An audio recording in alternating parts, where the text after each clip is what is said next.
کی خوشی منانے والے کبھی اللہ کی رحمتوں سے محروم نہیں رہتے، بلکہ یہ تجربے کی بات ہے کہ کوئی سرکار کے ولادت کی خوشی منائے، اللہ اس پہ رزق تنگ نہیں کرتا، اس کے رزق میں اللہ برکتیں عطا فرما دیتا ہے۔ اور جس جگہ پہ، جس مکان میں، جس مقام پہ رسول اللہ صلی اللہ تعالی علیہ وسلم کی عظمت و شان کا بیان ہو، آپ کے جو اللہ نے آپ پہ انعام فرمائے، آپ کی ذات میں جو اللہ رب العزت نے جو کمالات رکھے ان کا ذکر کیا جائے، محبوب خدا کو یاد کیا جائے، اس جگہ پہ بھی اللہ کی رحمتیں نازل ہوتی ہیں، اور اس جگہ پہ اللہ رب العزت کی رحمتیں اس کثرت سے نازل ہوتی ہیں کہ نحوستیں ٹل جاتی ہیں، پریشانیاں دور ہو جاتی ہیں، اللہ کی رحمتوں سے اس جگہ پہ بہاریں آ جاتی ہیں۔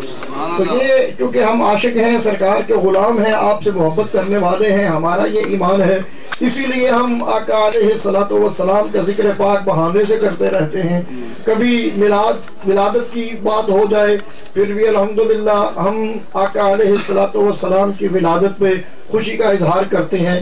آپ کی سیرت کی بات ہو، جیسے مولانا فیاض احمد صاحب، تنویر احمد صاحب بیان فرما رہے تھے کہ سیرت کے بھی الحمدللہ ہم قائل ہیں۔ سیرت تو الحمدللہ ہمیں تو اولیاء نے درس یہ دیا ہے کہ سرکار کی سیرت میں رنگ جاؤ، آپ کی صورت اور سیرت دونوں جو ہیں ان میں اللہ رب العزت نے کمالات رکھے ہیں، تو ہم سیرت کے بھی قائل ہیں۔ یہ نہیں کہ ہم سیرت کی بات نہیں کرتے، مگر صورت پہلے ہوتی ہے، سیرت بعد میں ہوتی ہے۔ اور یہ جو ہم ولادت کی خوشی مناتے ہیں، کچھ لوگ اس کو سمجھتے ہیں کہ ہم یہ فضول عمل کرتے ہیں، اور یہ عمل ایسا ہے کہ اس کا کوئی فائدہ نہیں ہوتا، بلکہ اکثر احباب ایسی باتیں بھی کرتے رہتے ہیں کہ نہیں جی کوئی فائدہ نہیں ہوتا، یہ کرنا نہیں چاہیے، یہ تو جناب ایسا عمل ہے اس کا کوئی فائدہ نہیں، ایسے ہی خرچ کرتے ہیں۔ تو ہم کبھی ایسا کام نہیں کرتے کہ جس پہ ہمیں فائدہ نہ ہو یا جس کا ہمیں ثبوت قرآن و حدیث سے نہ ملے۔ ہم تو اہل سنت و جماعت ہیں، اور میں بڑے فخر سے یہ بات اکثر مجالس میں کیا کرتا ہوں کہ ہمیں تو اس بات پہ بڑا مان ہے، فخر ہے کہ ہمارا ہر عقیدہ، ہمارا ہر عمل قرآن و حدیث کے تابع ہوتا ہے۔ اور یہاں پہ یہ بات یاد رکھیے گا کہ عمل وہ ہوتا ہے، عقیدہ وہ ہوتا ہے جو احباب نے لکھا ہو، جو کتابوں میں ہو۔ کسی بندے کا انفرادی عمل جو ہے وہ عقیدہ نہیں ہوتا، مگر ہم پہ لوگ جو تان کرتے ہیں نا، وہ کہتے ہیں دیکھیے جی وہ داتا صاحب کی گلیوں میں نشے والے لوگ پڑے ہوتے ہیں، تو یہ ہمارا عقیدہ نہیں ہے، نہ ہم نشہ کرتے ہیں، نہ ہم نشے کو جائز قرار دیتے ہیں۔ اگر کوئی بدبخت حضور داتا صاحب کے قرب میں جا کے بھی اللہ کی رحمتیں نہیں سمیٹ رہا، اور وہاں جا کے بھی وہ اپنے وہ جو ہوس ایک نشے کی ہے اسے پوری کر رہا ہے، تو وہ یہ تو نہیں کہ سنی ایسا کرتے ہیں، یہ تو بڑی زیادتی ہے کہ اہل سنت و جماعت پہ ہم ڈھول ڈمکے کے قائل نہیں ہیں، ہم ناچ گانے کے قائل نہیں ہیں، ہم تو آقا علیہ الصلوۃ والسلام کی سیرت کے عین مطابق اپنی زندگی گزارتے ہیں۔ اور عقیدہ وہ ہوتا ہے جو کتابوں میں لکھا ہوتا ہے۔ کتابوں میں اہل سنت و جماعت وہ ہیں جن میں کثرت سے محدثین گزرے، کثرت سے مفسرین گزرے، آئمہ گزرے، اور لاکھوں کی تعداد میں کتب لکھی گئی۔ کسی ایک کتاب سے مجھے دکھا دے کہ اہل سنت و جماعت کا کوئی عقیدہ انگلی آپ رکھے قرآن و حدیث سے ثابت یہ غلام کرے گا۔ سرکار کے غلام ہیں ہم تو کوئی کام ایسا کرتے ہی نہیں ہے کہ جس کا ثبوت قرآن و حدیث سے نہ ملے۔ نہیں جی خوشی نہیں منانی چاہیے، اس کا فائدہ کوئی نہیں ہوتا۔ میں نے کہا یار فائدہ کیوں نہیں، ہم کبھی ایسا کام کرتے ہی نہیں۔ ہمیں تو حدیث پاک سے یہ سبق ملا ہے کہ سرکار کی ولادت کی خوشی کافر بھی کرے اللہ کی رحمتیں اسے بھی ملتی ہیں۔ بخاری شریف جلد 2 میں حدیث ہے۔ بخاری شریف بڑی حدیث کی معتبر کتاب ہے، بلکہ سب سے معتبر مجموعہ ہے۔ ویسے تو ہم، اور یہاں پہ یہ بات بھی میں کرتا چلوں کہ یہ آج کل ایک بڑا چرچا کیا جاتا ہے، نہیں جی بخاری سے دکھاؤ۔ بخاری شریف میں امام بخاری نے 4400 احادیث کو نقل کیا ہے۔ پہلے یہ تھوڑا سا اس پہ بھی یہ میں آپ کے شکوک و شبہات کو ازالہ، اکثر لوگوں کی بات سن کے ہم چونکہ تھوڑا سا سادہ لوگ ہوتے ہیں تو پھر بات جو ہے ہمیں آگے سے آتی نہیں، ہم پریشان ہو جاتے ہیں۔ امام بخاری حافظ الحدیث تھے۔ امام بخاری کیا تھے؟ حافظ الحدیث۔ حافظ الحدیث، اور حافظ الحدیث کی اصطلاح اس بندے کے لیے بولی جاتی تھی جسے 1,00,000 سرکار کی حدیث زبانی یاد ہو۔ ورنہ یہ نہیں کہ ہر کسی کو حافظ الحدیث کہہ دیا، آج کل تو یہ رواج پڑ گیا ہے نا، آج کل تو ایسے ہی بس یہ بھی حافظ الحدیث ہے، یہ بھی حافظ، 1,00,000 حدیث زبانی جس کو یاد ہو اس کو حافظ الحدیث کہا جاتا تھا. امام بخاری حافظ الحدیث ہیں. اور آپ کو 1,00,000 سے نہیں بلکہ 2.5 کے قریب آقا علیہ السلام کی احادیث مبارکہ زبانی یاد تھی. آپ نے اپنی صحیح بخاری کتاب کے اندر صرف 4400 یا 4600 حدیثیں لکھی ہیں. اگر 2.5 یاد تھی اس کا مطلب ہے 2,44,000 یا 45,000 احادیث اور بھی تھی جو آپ کو یاد تھی. مگر آپ نے اپنے زمانے کا اگر وہ 2.5 احادیث لکھ دی جاتی تو وہ حدیث کا جو مجموعہ اس وقت تیار ہوتا وہ شاید کوئی بندہ اس کا مطالعہ ہی نہ کر سکتا. وہ شاید اس دکان میں بھی پورا نہ آتا. کتنی اس کی جلدیں ہوتی. اس وقت تو قلم سے لکھا جاتا تھا, کمپیوٹر بھی نہیں تھا, ورقے بھی بڑے موٹے موٹے ہوتے تھے. اور یہ 4400 حدیثیں اگر پرانی آپ بخاری کی جلد دیکھیں تو اتنی ضخیم, اتنی موٹی اور اتنی لمبی لمبے صفحے اس کے. اور اگر وہ 2.5 لکھ دیے جاتے تو پھر وہ اس کتاب کا کیا عالم ہوتا. آپ نے اس اپنے زمانے کے مطابق, اپنے وقت کے مطابق جو اس وقت مسائل ضروری تھے ان کو بیان کر دیا, باقی کو بیان نہیں کیا. تو اب یہ کہہ دینا کہ نہیں جس صرف بخاری شریف کو ہم مانیں گے, دیگر جو احادیث کے سینکڑوں مجموعات ہیں اور سینکڑوں محدثین ہیں جنہوں نے اپنے اپنے زمانے میں, ہر ایک کا زمانہ مختلف ہے, ہر ایک کا دور فرق ہے, انہوں نے اپنے دور کے مطابق وہ احادیث اکٹھی کی اور اپنے زمانے کے مطابق ان کو کتابوں میں لکھا. ان کا انکار کر دینا یہ علم حدیث سے بہت بڑی زیادتی ہے, بہت بڑی زیادتی ہے جو لوگ کرتے ہیں. کیا ان 4400 احادیث تک اسلام جو ہے وہ محدود ہو گیا ہے؟ جو 2,45,000 احادیث امام بخاری کو باقی یاد تھی, کیا ان کا انکار کر دینا چاہیے؟ کیسی بات ہے. احادیث کے جتنے بھی مجموعے ہیں سب کا احترام کرنا چاہیے. ہاں اگر کسی کو اختلاف ہے تو جرا کر لے, دیکھیں اس کے راوی کیسے ہیں, آ جائے, ہم انشاءاللہ تیار ہیں. اور ہم الحمدللہ محدثین نے تو لکھا ہے کہ سرکار کی عظمت میں اگر کوئی ضعیف حدیث بھی مل جائے نا تو اسے بھی معتبر جانو, عظمت میں جو ملے. محدثین الحمدللہ بڑے بڑے ہمیں علمی خزینے دے گئے, مگر وہ الگ بات ہے کہ ہم علم سے ذرا دینی علم سے دور ہیں. اور جو بندہ تھوڑا سا چلاک ہوتا ہے, جو زبان کا تیز ہوتا ہے, وہ اپنی زبان کے اثر سے ہمیں مرعوب کر لیتا ہے اور ہم سامنے سے پریشان ہو جاتے ہیں, شاید پتہ نہیں کیا بات ہے. چلو بخاری کرتے ہو, بخاری سے یہ حدیث سن لو, بخاری سے سن لو. بخاری جلد 2 میں حدیث ہے.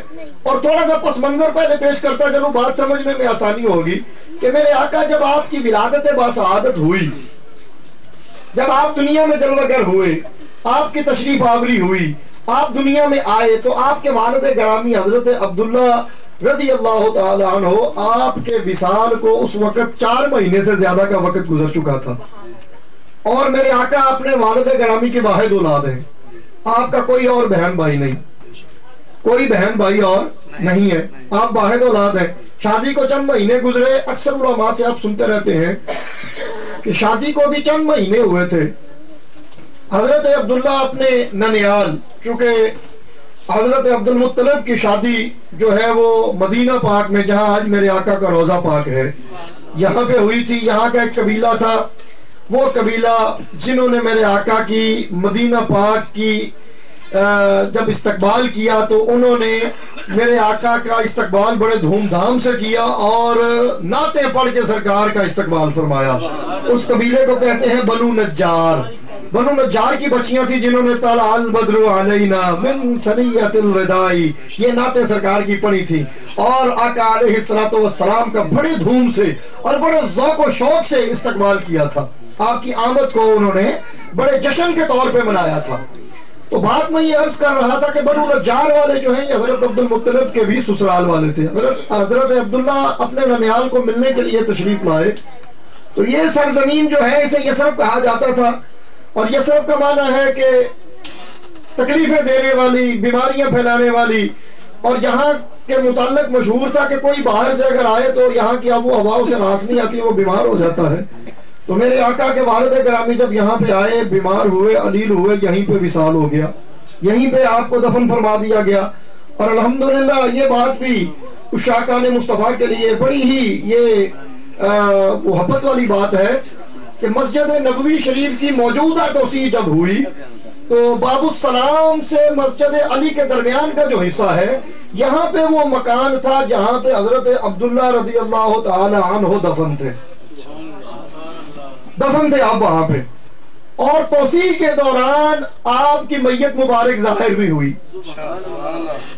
اب قرآن پاک میں ہے، حدیث پاک میں بھی ہے کہ اللہ تبارک و تعالی نے مٹی پہ مومنین کے جسد جو ہیں ان کو حرام قرار دے دیا ہے، مٹی مومن کے جسم کو نہیں کھاتی۔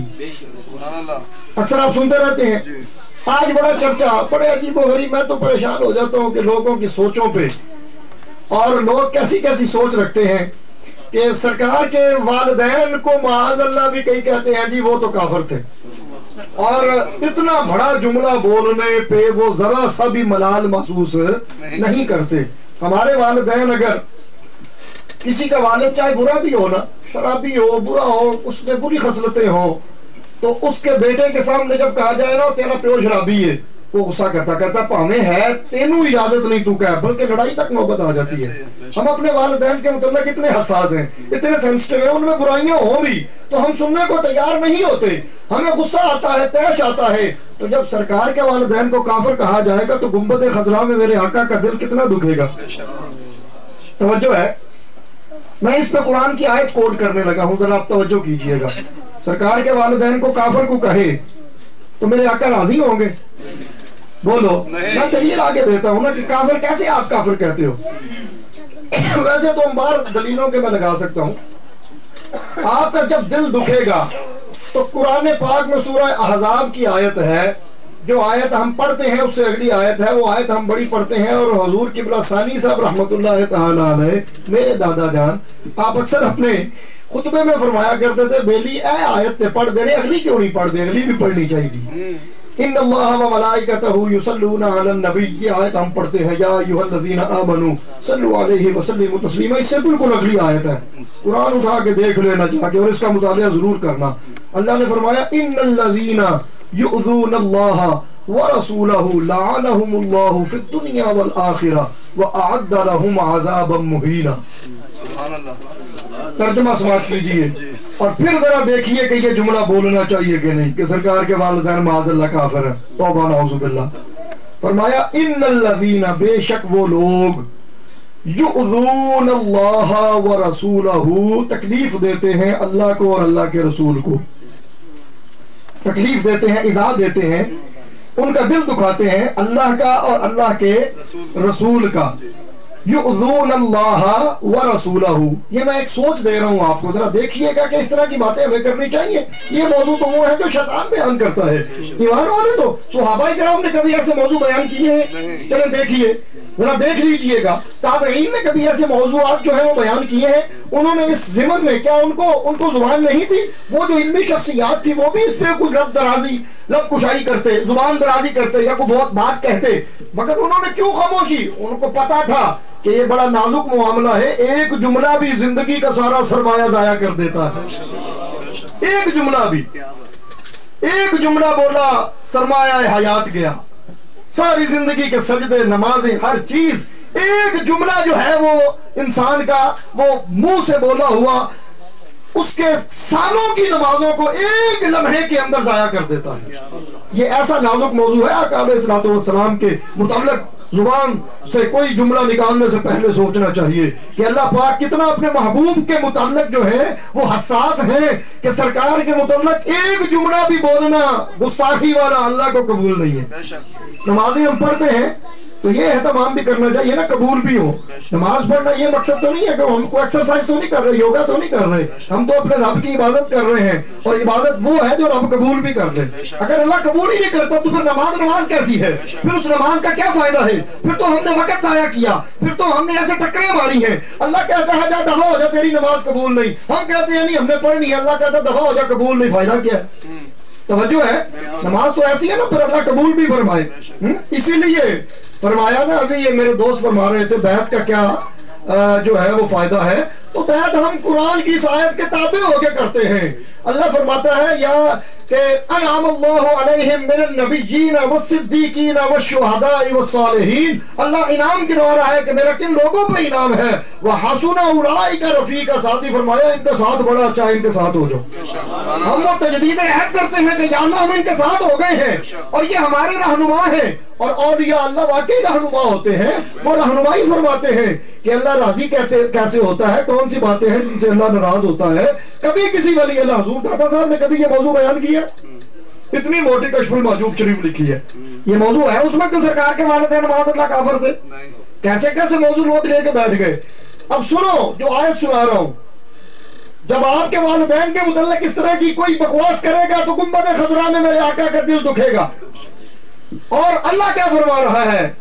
یؤذون اللہ ورسولہ، جو اللہ کو اور اللہ کے رسول کو ایذا پہنچائے، تکلیف دے، ان کا دل دکھائے، لعنہم اللہ، اس پہ اللہ کی لعنت۔ توجہ کرو ذرا، کتنا نازک موضوع ہے۔ فرمایا لعنہم اللہ، اس پہ اللہ کی لعنت ہے، فی الدنیا والآخرہ، دنیا میں بھی لعنت ہے، آخرت میں بھی لعنت ہے۔ وَأَعَدَّ لَهُمْ عَذَابًا مُهِينًا، اس کے لیے اللہ نے بڑا دردناک عذاب تیار کیا ہوا ہے۔ جو اللہ کو تکلیف دے، اللہ کو ایذا پہنچائے اور اللہ کے رسول کو ایذا پہنچائے۔ اب تو لوگ یہاں تک کہنے سے باز نہیں آتے کہ معاذ اللہ اللہ بھی جھوٹ بول سکتا ہے۔ کتابیں لکھی ہیں، میں صرف نشاندہی کر رہا ہوں کہ یار یہ شیطان ہمیں کس طرف لے جا رہا ہے۔ کیا یہ جملے شیطان تو ہمارے منہ سے نکلوا کے اپنی جماعت کے ساتھ تو ہمیں شامل نہیں کر رہا؟ بظاہر ہم نمازیں پڑھ رہے ہیں، کیونکہ شیطان نے جو ہے نا بڑا سخت چیلنج کیا تھا، جب فرمایا نا فَخْرُجْ إِنَّكَ رَجِيمٌ، نکل جا، دفع ہو جا، تو میری بارگاہ میں رہنے کے قابل نہیں۔ تو اس نے پھر اس وقت اللہ سے کہا کہ مجھے مہلت دے دے۔ اللہ نے فرمایا مہلت دی، تو اس نے پھر اس وقت کہا، قرآن پاک 23ویں پارے میں پڑھ کے دیکھو، اس نے کہا میں ہر بندے کو جو ہے وہ میں راستے سے ہٹاؤں گا، الا عباد اللہ المخلصین، سوائے تیرے خاص بندے جو ہیں وہ میرے وار سے بچیں گے۔ شیطان کا وار یہ نہیں ہوتا کہ وہ مجرے کی محفل میں لے جاتا ہے، شیطان کا وار صرف یہ نہیں ہوتا کہ وہ ناچ گانا ڈانس دکھواتا ہے، یہ بھی شیطانی افعال ہیں، اس کے بڑے ہیلے ہیں، اس کے بڑے طریقے ہیں انسان کو اس کی عبادات کو ضائع کرنے کے اور اس کی جو ہے راستے سے ہٹانے کے، کہ وہ بظاہر نمازیں بھی پڑھوا رہا ہوتا ہے مگر وہ نمازیں قبول ہی اگر نہ ہوئی تو پھر نمازیں تو نہ ہوئی نا۔ شیطان صرف یہ نہیں کہ کچھ شراب نوشی کروا دیتا ہے، یہ بھی کام کرتا ہے، بہت عبادت گزاروں کو ایک جملہ بلوا کے ان کی زندگی کی عبادتیں بھی شیطان ضائع کرواتا ہے۔ یہ وہ نازک موضوع ہے۔ تو بات میں کر رہا تھا کہ میرے آقا کے والد گرامی، آپ کا جسد خاک جو ہے جسم مبارک وہ ظاہر ہوا، 3 میتیں وہاں سے نکلی، خدا کی قسم عینی شاہد مجھے ملے، انہوں نے کہا کہ آپ کی ریش مبارک بالکل سیاہ تھی، باقی جو 2 میتیں تھیں ان کی داڑیاں سفید تھیں۔ اس مکان کے اندر وہ نہیں پہچانتے تھے، وہ پتا تھا کہ یہ اس مکان کے اندر حضرت عبداللہ دفن ہے، مگر وہاں سے 3 میتیں نکلی، تینوں بالکل صحیح تھی، ان کے کفن کا ایک دھاگا بھی میلا نہیں ہوا تھا، کفن کو بھی مٹی نے نہیں کھایا تھا۔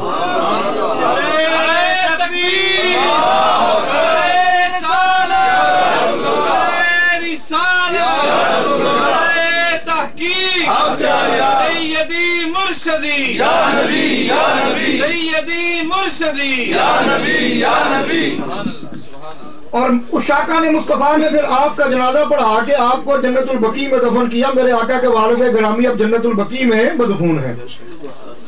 تو عرض میں کر رہا تھا کہ اللہ پاک نے دکھا دیا، اور میرے محبوب کے والد کو کافر کہنے والوں، کافر کا تو ایک بال نہیں بچتا، اس کے تو جسم کو مٹی کھا جاتی ہے، اس کی تو ہڈیاں جو ہیں وہ مٹی توڑ دیتی ہے، اس کا تو جاؤ قبر اٹھا کے کسی کافر کی اکھاڑ کے دیکھ لو 2 مہینے کے بعد کچھ اندر سے نہیں ملے گا۔ یہ میرے محبوب کا والد جس کو کافر کہہ رہے ہو، 1500 سال کے بعد بھی اس کا جسم پاک دیکھو مٹی نے نہیں کھایا، مٹی گواہی دے رہی ہے کہ وہ ایمان والے ہیں،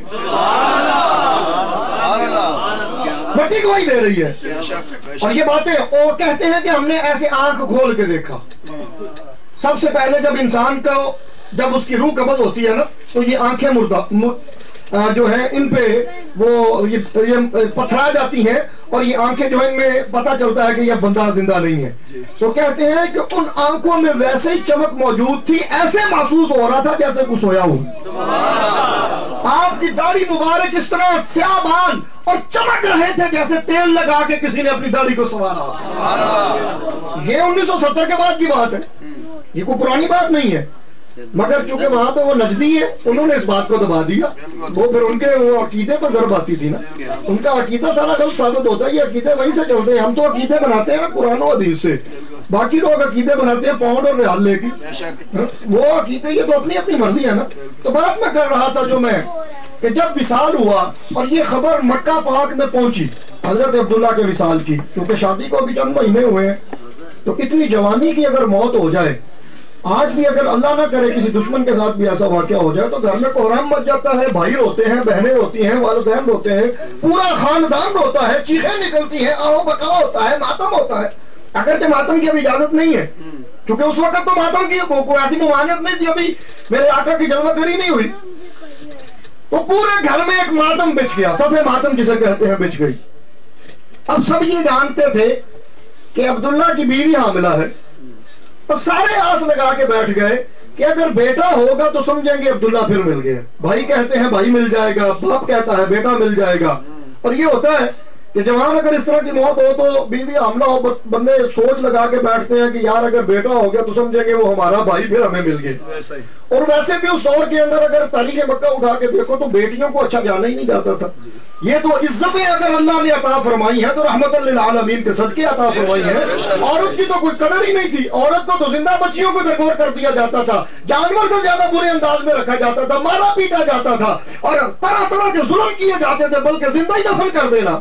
اور بچی کو تو مکہ کا معاشرہ کبھی قبول ہی نہیں کرتا تھا, وہ تو بچوں کو اس پہ بڑا خوش ہوتے تھے. تو سارے آس لگا کے بیٹھ گئے. میرے آقا کا ایک چچا جس کو ایمان کی دولت نصیب نہیں ہوئی, سارے چچا ایمان والے نہیں ہیں سرکار کے, اس کا نام آپ اپنی کنیت سے مشہور ہوا. اس کا نام تو ویسے عبدالعزیٰ تھا, کوئی نہیں جانتا ویسے, تو اس کی کنیت سے وہ مشہور ہوا. وہ چونکہ رنگ کا بڑا گورا تھا تو اس کو سارے کہتے تھے ابو لہب, جس کا لہب کہتے ہیں جس کا منہ بڑا گورا ہو اور سرخ ہو نا, اس طرح جیسے بڑا ہم کہتے ہیں یار منہ کڈا سونا ہے, وہ اس کو لہب کہتے. تو وہ اپنی کنیت سے مشہور ہوا ابو لہب. ابو لہب آپ سارے اس نام سے آپ متعارف ہیں. یہ ابو لہب اور ابو جہل جو ہیں یہ نام نہیں, ان کی کنیتیں ہیں. تو ابو جہل کا نام بھی عمر تھا, عمر بن حشام اس کا نام تھا, اور ان کا نام تھا عبدالعزیٰ. عزیٰ ایک بہت بڑا بت تھا جو انہوں نے بیت اللہ شریف میں رکھا, تو اس کی نسبت سے اس کا نام تھا. تو یہ ابو لہب اس وقت ذرا مال پیسے والا تھا, کاروبار کرتا تھا, جوان تھا, اپنے بھائیوں میں ذرا امیر تھا. اس نے اپنے نوکروں کو, خادماؤں کو, گھر کی کام والیوں کو بلایا, اکٹھا کیا, کہنے لگا کہ میرا بھائی عبداللہ دنیا سے چلا گیا ہے, مجھے بڑا دکھ ہے. اس کے ہاں اولاد ہونے والی ہے, اگر بیٹا ہوا تم میں سے جس نے مجھے آ کے سب سے پہلے خبر دی میں اس کو انعام دوں گا. اب گھر کے نوکروں کو انعام کا بڑا لالچ ہوتا ہے, کہتے ہیں چلو انعام مل جائے, یہ ایک فطرت ہے انسان کی. اور اس دور کے اندر سب سے بڑا انعام یہ ہوتا تھا کہ کسی نوکر, خادم, کسی غلام, کیونکہ اس وقت نوکر تنہا پہ تو رکھے نہیں جاتے تھے, اس وقت تو کانسیپٹ ہی اور تھا. اس وقت بندوں کی منڈیاں لگتی تھی جیسے آج کل بکرا منڈی لگتی ہے, جیسے آج کل بڑے جانوروں کی منڈی لگتی ہے. اس وقت منڈیاں لگتی تھی, وہاں پہ انسان بکتے تھے اور ان کو خرید کے لایا جاتا تھا. انہیں غلام کہا جاتا تھا, ہوتا بندہ تھا, کہا غلام جاتا تھا. اس کے سارے حقوق جو ہیں وہ مالک کے ذمہ ہوتے تھے, اور سارا کچھ اس کا مالک کے لیے ہوتا تھا. ایون آپ اپنے غلام کو قتل بھی کر دیں, قتل کا پرچہ نہیں ہوتا تھا, کوئی مقدمہ نہیں, کسی عدالت میں سنوائی نہیں ہوتی. تو کہتے تھے اس کی زر خرید ہے, یہ اس کی جائیداد تھی, اس نے جو مرضی کر دیا. اسی طرح عورتیں بکتی تھی جنہیں لونڈی کہا جاتا تھا. تو اگر کسی غلام کو آزاد کر دیا جائے تو اس سے بڑا انعام کسی پہ نہیں ہوتا تھا. یہ سب سے بڑا انعام تھا کہ کسی کو کہنا جاؤ آزاد کر دیا تم. یہ کیونکہ غلام تو نسل در نسل غلام ہوتا تھا, غلام کے بچے بھی غلام ہوتے تھے. عجیب معاشرہ تھا. یہ تو میرے آقا دنیا میں جلوہ گر ہوئے, آپ کی رحمت للعالمین کے صدقے اللہ نے اس طرح کی نحوستیں انسانوں سے دور فرما دی.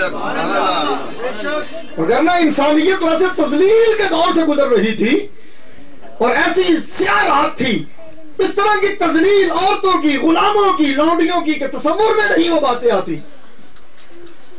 اس نے اپنے غلاموں کو, لونڈیوں کو کہا جو خبر دے گا انعام دوں گا. اب جو عورتیں ہوتی ہیں ان کا گھر میں آنا جانا ذرا زیادہ ہوتا ہے بندوں کی نسبت. کام والیاں بے تکلفی ایک دوسرے گھر میں آ جاتی ہیں, 2-4 بھائیوں کا گھر ہونا, ایک گھر سے دوسرے گھر میں. اس کی ایک لونڈی, بخاری شریف کے حدیث سنانے لگا ہوں, یہ پس منظر بیان کیا. اس کی ایک لونڈی تھی سویبہ, محدثین نے اس کا نام بھی لکھا ہے، اور یہ بعد میں میرے آقا کی رضائی والدہ بھی بنی۔ یہ ثویبہ جو ہے یہ بھی اس تانک میں تھی، اس انتظار میں تھی کہ اگر ولادت ہو اور بچہ ہو تو انعام میں حاصل کروں گی۔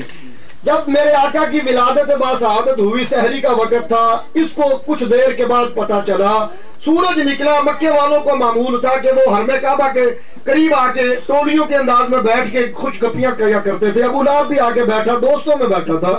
یہ لونڈی دوڑتی ہوئی آئی، اس نے ثویبہ نے آ کے دور سے پکارا، سردار مبارک ہو، سردار مبارک ہو، جس بات کا تو منتظر تھا میں تجھے وہ خبر دینے کے لیے آئی ہوں، تیرے مرحوم بھائی عبداللہ کو اللہ نے چاند سے پیارا بیٹا عطا کیا۔ نعرہ تکبیر، نعرہ رسالت، نعرہ رسالت، نعرہ تحقیق، نعرہ حیدری۔ جب اس کو خبر دی ولادت کی، سرکار کی ولادت کی، اب ہے یہ چچا، یہ تو نہیں جانتا تھا کہ یہ آنے والا کون ہے، کتنی شان کا مالک ہے۔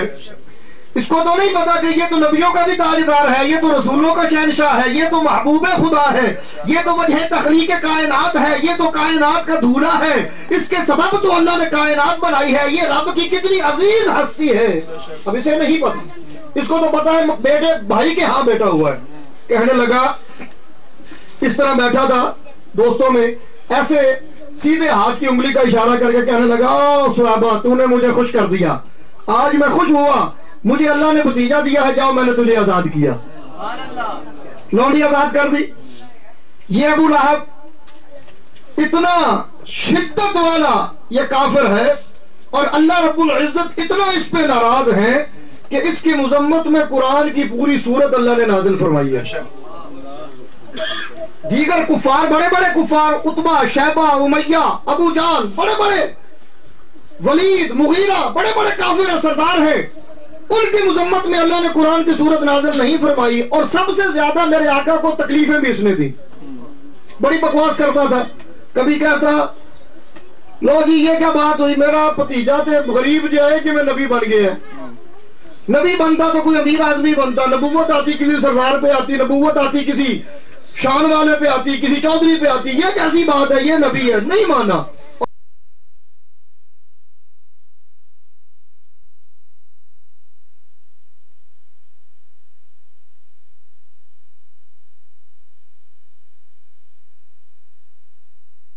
اور اتنی تکلیفیں، کبھی راستے میں کانٹے بھی چاہتا ہے، کبھی کھڈے مار کے سرکار کو اذیتیں دینے کا اہتمام یہ اور اس کی بیوی کرتے ہیں، کبھی گلے میں کپڑا ڈال کے کستا ہے، کبھی اوجڑی لا کے ڈالتا ہے، کبھی کیسی کیسی تکلیفیں اس نے میرے آقا علیہ السلام کو دی۔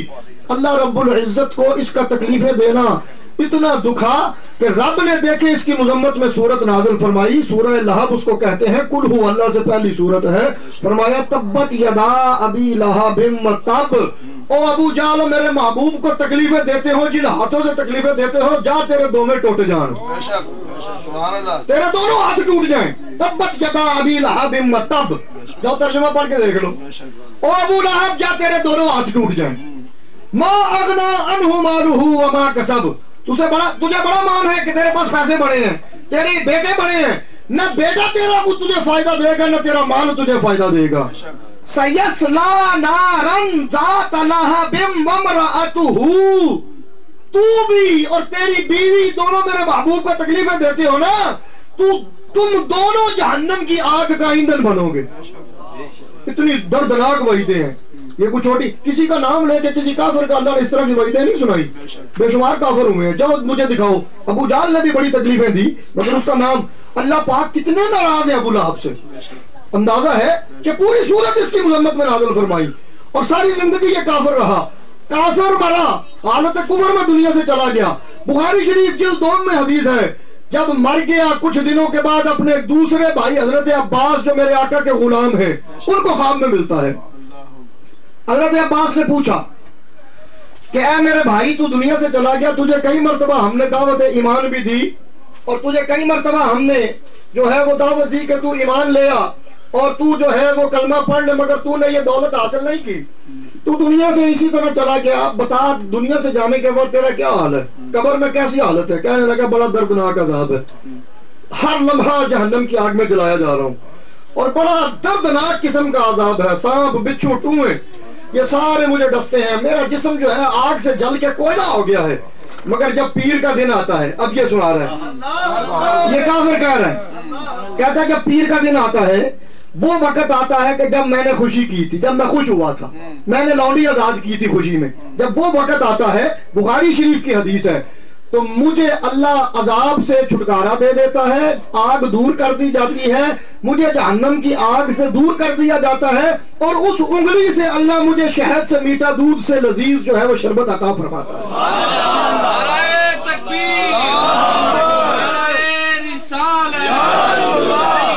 مرشدی یا نبی یا نبی سیدی مرشدی یا نبی یا نبی, غلام ہے رسول کے غلام ہے, غلام یہ رسول میں موت بھی قبول ہے. کتنے بجے تک بات کرنے ہوئی؟ 2:45 تھے. 2:45 2 بجے بھی آیا, مدنی مسجد 2 بجے 2 والا کام ہے, 2:45 والا تو مشکل ہو جائے گا. 2 بجے مدنی مسجد. عرض کر رہا ہوں, کہنے لگا کہ ہر پیر والے دن اللہ مجھ سے آگ کا عذاب دور کرتا ہے, اور اس انگلی سے اللہ مجھے جنت کا لنگر بھی دیتا ہے. اب مجھے بتائیے اللہ اس سے کتنا ناراض ہے, اس بندے سے, اس سے بڑھ کے کسی سے ناراض ہوگا؟ ایک لمحے کے لیے اس نے خوشی کا اظہار کیا سرکار کی ولادت پہ. لوگ کہتے ہیں ولادت کی خوشی کیوں مناتے ہو؟ ہم اس حدیث کے تابع ہو کے مناتے ہیں. دیکھو تو صحیح کہ کافر کو بھی اللہ کی رحمتیں مل رہی ہیں, حالانکہ قرآن کا حدیث کا یہ اصول ہے کہ کافر کے لیے آخرت میں کوئی حصہ نہیں ہے. کافر اگر کوئی نیک کام کرے گا, کوئی کنواں کھدوا دے, پانی کا چشمہ لگوا دے, کولر لگوا دے, ہسپتال بنا دے, کوئی فلاحی کام کرے, اللہ دنیا میں اس کو اس کا اجر دے گا, قبر حشر میں اس کا اجر نہیں دے گا. کافر کا آخرت میں کوئی حصہ نہیں ہے. یہ فیصلہ ہے میرے رب کا.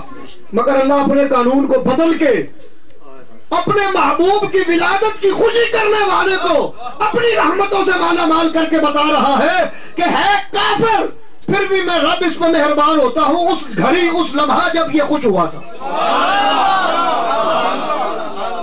ہے کافر, کافر مرا ہے. اور یہ حضرت عباس کا خواب نہ سمجھنا. دن چڑھا میرے آقا کی بارگاہ میں حاضر ہوئے ہیں چچا بھی اور صحابی بھی. یا رسول اللہ میں نے خواب دیکھا ہے. چچا جان کیا خواب دیکھا ہے؟ عرض کی کہ میں نے ابو لہب کو دیکھا ہے رات کو, اور وہ بڑا دردناک عذاب میں ہے, اور پیر والے دن, ہم تو سال بعد میلاد مناتے ہیں نا, اللہ 8ویں دن کی نسبت سے لنگر دے رہا ہے. ہم تو سال بعد لنگر بانٹتے ہیں ہمارے, اور ظاہری بات ہے ہم بڑے کمزور ہیں, ناقص ہیں, ہم سال بعد اہتمام کرتے ہیں. وہ قادر ہے, مطلق ہے, وہ 8ویں دن, دنوں کے اعتبار سے پیر والے دن, یہ نہیں کہ 12 ربیع الاول کو, ہر پیر لنگر دے رہا ہے اللہ, اور عذاب بھی ٹل رہا ہے. دیکھیے خوشی کرنے والے کو اللہ کی کتنی رحمتیں مل رہی ہیں. خواب بیان کیا, میرے آقا نے فرمایا جو آپ نے چچا خواب دیکھا ہے یہ حقیقت ہے, میں محمد کہہ رہا ہوں یہ ٹھیک ہے. اسی لیے امام بخاری نے اس کو حدیث کے زمرے میں, یہ حدیث بنی نا, سرکار نے فرمایا تو حدیث بنی. صحابی کی خواب کبھی حدیث نہیں ہوتی. میرے آقا نے اس میں مہر تصدیق لگائی ہے, یہ حدیث کے درجے میں آئی, اور میرے آقا نے فرمایا کہ یہ ٹھیک ہے بات جو ہے. اب مجھے بتاؤ کہ ہے کافر, مرا بھی کافر, ساری زندگی کفر پہ ڈٹا رہا, اللہ کی بھی اس نے انکار کیا اور توحید کو ماننے سے یہ رکا رہا, سرکار کو بھی بے پناہ اذیتیں دی. اللہ پاک نے اس کی مذمت میں سورت نازل کی, اس لیے نہیں کی کہ یہ رب کی توحید کو نہیں مانتا تھا. دیکھو اللہ اپنے متعلق جو ہے نا وہ بات درگزر کر دے گا چاہے گا تو. شرک جیسے عظیم جرم پہ یہ سزا نہیں دی, سرکار کو اذیت دینے کے سبب اس کو یہ سزا دی ہے.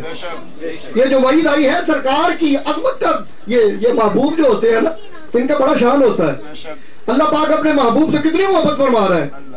کافروں نے شرک کیا, بڑا عظیم گناہ ہے, اور اللہ کے انہوں نے کئی رب بنا رکھے تھے, پیرلل شرک کیا, ذات میں شریک کیا, صفات میں شریک کیا. اللہ اس شرک کے سبب اس کو مذمت بعید نہیں سنا رہا. اپنے محبوب کو تکلیف دینا اللہ کو گوارا نہیں ہے. جب تکلیف دی تو فرمایا جا تیرے دوویں ٹوٹ جان. اسی پنجابی کہنے ہیں ٹوٹ پینے ہیں, انج اللہ نے فرمایا جا تیرے دونوں ہاتھ ٹوٹ جائیں, تو جہنم کی آگ کا ایندھن بنے گا. اتنی دردناک وعید ہے جس کے لیے ہے. اس نے خوشی اگر منائی بھتیجا جان کے بھائی کی اولاد, اللہ نے فرمایا خوش دے ہویا ہے نا پاوے نہیں جانتا ہے میرا محبوب خوش دے ہویا. میں ہی تو دسنا چاہنا اپنے محبوب دے غلام سانو خوشیاں منان تو نہ پیچھے ہٹیا جے, خوش ہوندے رہیا جے پھر میری رحمتاں تواڈے تے برسدیاں رہن گیاں. غیر مقلدوں کے بہت بڑے امام ابن تیمیہ, نعرہ تکبیر, نعرہ رسالہ, نعرہ رسالہ, محمد مصطفیٰ, جس کو یہ سارے جس کی پیروی کرتے ہیں, جس کے یہ پیروکار ہیں. ابن تیمیہ بہت بڑا نام ہے عرب کی سرزمین پہ, اس کا بڑا نام ہے. اس نے حوالہ نوٹ کیجئے اپنی کتاب اقتداء الصراط المستقیم میں لکھا ہے. کہتا ہے جو مسلمان ہر سال, اور یہ کتنے, میرا خیال ہے کوئی ابن تیمیہ کو 500 سال سے بھی پرانا یہ بندہ ہے, اور یہ سب سے پہلا گستاخ ہوا تھا. یہ گستاخوں یہ مڈ ہے نا تھا, یہ ان کا جو ہے نا بانی ہے. وہ ابن تیمیہ لکھتا ہے کہ ہر سال جب سرکار کی ولادت کا مہینہ آتا ہے, عیسائیوں کی طرح جیسے عیسائی عیسیٰ علیہ السلام کا جشن ولادت مناتے ہیں, مسلمان جو اپنے نبی کا جشن ولادت مناتے ہیں, اس کا ان کو ثواب ہوگا. ہاں ابن تیمیہ نے لکھا اقتداء الصراط المستقیم میں. ابن تیمیہ بھی اس بات کا اقرار کر رہا ہے. وہ پنجابی دی ایک مثال ہے, گرو جنہ دے ٹپنے چیلے جان شڑپ. گرو تو کہہ رہا فائدہ ہوئے گا, چیلے کہندے نے نہیں ہوئے گا, چیلے ادو بھی اگے نکل گئے. گرو جنہ دے ٹپنے چیلے جان, ایک پنجابی کی مثال ہے, کہاوت ہے, یہ محاورہ, یہ کہاوت ہے وہ جو ہوتی ہے نا, گرو جنہ دے. اچھا اب کیوں فائدہ, دیکھو اس نے بھتیجا جان کے خوشی منائی ہے, تو جب کوئی ایمان والا کلمہ پڑھنے والا سرکار کا ہو بھی غلام, آپ سے محبت بھی ہو, آپ سے عشق بھی رکھتا ہو, آپ کی محبت دل میں بسائی ہو, آپ کی سنتوں کو اپنانے والا بھی ہو, اور جانے بھی نبی خدا, اللہ کا نبی جانے, نبیوں کا تاجدار جانے, رسولوں کا شہنشاہ جانے, اور باعث تخلیق کائنات جانے, محبوب خدا جانے, کائنات کا دولہا جان کے آپ کی ولادت کی خوشی کرے گا, کس طرح اللہ کی رحمت سے محروم رہے گا؟ اللہ تو کافر کو حصہ دے رہا ہے, قانون بدل کے اللہ کافر کو حصہ دے رہا ہے. یہ موضوع تو بڑا طویل ہے, بس ایک محدث کا قول بیان کر کے بات اپنی ختم کرتا ہوں, ورنہ میں اسی لیے مجھے وہ نماز کے اوقات کا بھی خیال ہے. آپ احباب نے نماز بھی پڑھنی ہے, یہ لنگر شریف بھی ابھی یہ تقسیم ہونا ہے. ایک محدث کا قول, لوگ کہتے ہیں یہ میلاد ہون شروع ہوا ہے, آج یہ ہون سنیاں شروع کیتا ہے. میں کہ یار سنی کدی وہ کام کر دے ہی نہیں جڑا ہون ہوئے, سنیوں ہی کر دے جڑے صحابہ تو ثابت ہوئے. یہ تو محدثین کا قول ہے, میں محدث کا قول بیان کرنے لگا ہوں. ہمارے برِ صغیر کے بہت بڑے محدث, شیخ محقق, جن کا نام کسی تعارف کا محتاج نہیں, بہت ساری کتابوں کے مصنف, ساری زندگی جنہوں نے درس حدیث دیا, بہت بڑے محدث شیخ عبدالحق محدث دہلوی, بہت بڑا نام ہے. کیونکہ آپ تو کاروباری ہیں نا, تو آپ کو تو میں کہوں نا فلاں بڑا بڑا امپورٹر ہے, تو انہوں پتا ہوئے گا. یہ علم والوں سے پوچھو کہ شیخ عبدالحق کیسی شخصیت ہے, اور اپنوں سے نہیں بیگانوں سے بھی پوچھ لو شیخ عبدالحق کو, سارے کہیں گے بہت علمی شخصیت ہے. چونکہ اپنے اپنی فیلڈ کا پتہ ہوتا ہے. آپ کو پتا سیل کس کی زیادہ ہے, آپ کو پتا ورائٹی کس کے پاس زیادہ ہے, آپ کو پتا ہوگا امپورٹر کون سا بڑا ہے, کیونکہ ظاہر کا آپ کی یہ فیلڈ ہے اور ہماری علمی فیلڈ ہے. ہم جانتے ہیں کہ علمی فیلڈ میں کس کا کیا نام ہے. شیخ عبدالحق محدث دہلوی بہت بڑی علمی شخصیت ہے, بہت بڑا نام ہے, بے شمار کتابوں کے ہم مصنف ہیں. آپ لکھتے ہیں, اور صرف عالم نہیں ہے, عالم بعمل بھی, وقت کے ولی کامل, اپنے وقت کے مجدد, اپنے دور کے غوث, بہت بڑی کامل ہستی, بہت کامل ہستی, شیخ عبدالحق محدث دہلوی. آپ فرماتے ہیں کہ مجھے میں نے عبادت تو بڑی کی, شب بیدار بھی ہوں, اللہ کی عبادت بھی کرتا ہوں, تہجد بھی پڑھتا ہوں, مجھے مگر اپنے کسی نیک عمل پہ مجھے یقین کامل نہیں کہ پتہ نہیں اللہ نے قبول کیا یا نہیں کیا.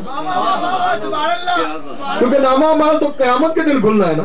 ہم نماز پڑھتے ہیں, کیا اسی وقت سند مل جاتی ہے قبول ہو گئی ہے یا نہیں ہوئی؟ اگر اس طرح ہو جاتا تو پھر بڑی آسانی ویسے ہو جاتی, پر اللہ یہی تو آزمانا چاہتا ہے کہ تم کون سیدھے راستے پہ ہو.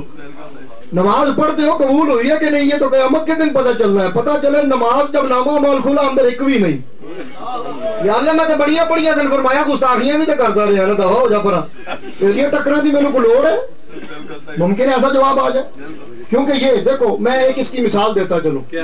میرا الحمدللہ ہمیشہ استدلال قرآن سے ہوتا ہے, میں قرآن سے باہر بات ہی نہیں کرتا, یا حدیث کا حوالہ دیتا ہوں اس کے موضوع کو تقویت دینے کے لیے.